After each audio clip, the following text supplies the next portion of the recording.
They got the 411. Who's got the 411? We got the 411. I am pulling on the carpet police departments across the country for their Hear, hear. rogue actions Hear, that's hear. resulting in the harm or death of unarmed people of color. Just to run it down, you know, the NYPD was accused, they actually dragged a grandmother out of her apartment. She was topless. She had just finished taking a shower. They were responding to some call. Random call. They had no idea what apartment it was, so they just ran into a random apartment and pulled her out. Totally unbidden, had no reason to be there. It was ridiculous. Then that comes on the heels of the death of Eric Garner, who they put into a chokehold. His death has been ruled a homicide. So now Al Sharpton's National Action Network is actually putting together a protest on Staten Island because of that. Definitely.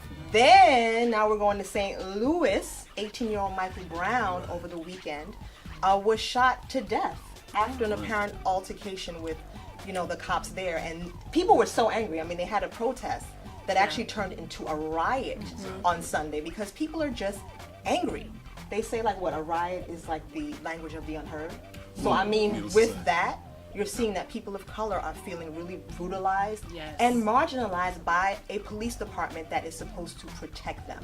So they are all on the carpet this week. I was actually on the phone with my aunt who lives in St. Louis, and she lives right next to the Quick Pick convenience store where the looting took place. And she said that there were young men between the ages of 17 and 25, you know, going around burning things down. Some of them were even wearing Malcolm X attire, any means necessary, and it was crazy. I mean, it's still tense right now. Well, that's the thing. I mean, when you think you're living under siege, I mean, when you have a police state effectively, pretty much, you know, I mean, just it's occupation. I mean, in our neighborhoods, that's what it seems like. I mean, people worry about, well, why aren't people quote unquote snitching or having that relationship with the police?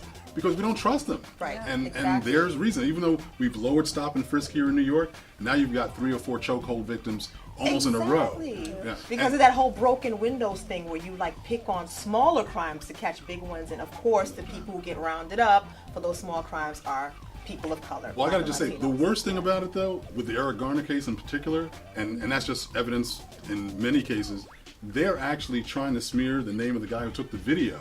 I mean, this is what happens with our people in particular. When it's young blacks, it's about smearing the victim and trying to disenfranchise them just because the police have a reputation of protecting their own regardless.